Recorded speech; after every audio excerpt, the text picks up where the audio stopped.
कुछ जंगली शेरों ने मिलकर एक गधे का शिकार किया, लेकिन उनमें से एक शेर ने कहा, इसे मारो मत, मेरे पास इसको लेकर एक बेहतरीन योजना है।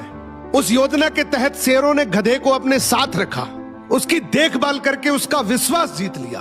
फिर एक दिन उसे वापस गधों के समाज में भेज दिया, पर इस बार वो गधा एक गधे की तरह नहीं, बल्कि वो एक शेर के समान गधों का राजा बनकर वापस आया था, जिसके पीछे सभी शेरों का साथ था। इसलिए बाकी सारे गधे इससे डरने लगे और उसके खिलाफ बोलने से कतराने लगे। अब शेर जब जब उस गधों के झुंड को देखने आते, ये गधा अपने समुदाय के गधे को शेरों को खाने के लिए दे देता। ये गधा गधों के बीच तो एक शेर जितना ताकतवर बन गया था, लेकिन शेरों के बीच वो अब भी एक गधा ही था। ये अपने जैसों पर तो राज करता था, लेकिन ये एक ऐसी ताकत से जुड़ा हुआ था जिससे वो बचकर भाग नहीं सकता था।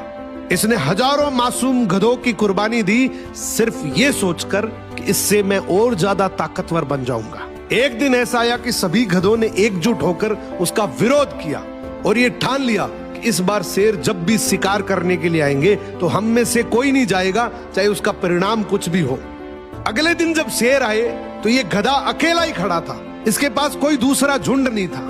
तो गधे ने शेरों से विनम्रता से कहा कि देखो साहब, मेरा खौफ अब खत्म हो गया, मेरी कोई बात नहीं मान रहा अब। तो शेरों ने डिसाइड किया कि चलो अब तू किसी काम का नहीं है तो तू ही साथ चल ले, आज का हमारा भोजन तू ही बनेगा। इस तरीके से आखिर में इस गधे का भी शिकार हो गया। हर समाज के अंदर एक ऐसा गधा जरूर होता है जो अपने लालच के लिए, अपनी ताकत बढ़ाने के लिए अपने ही समाज को दांव पर लगा देता है।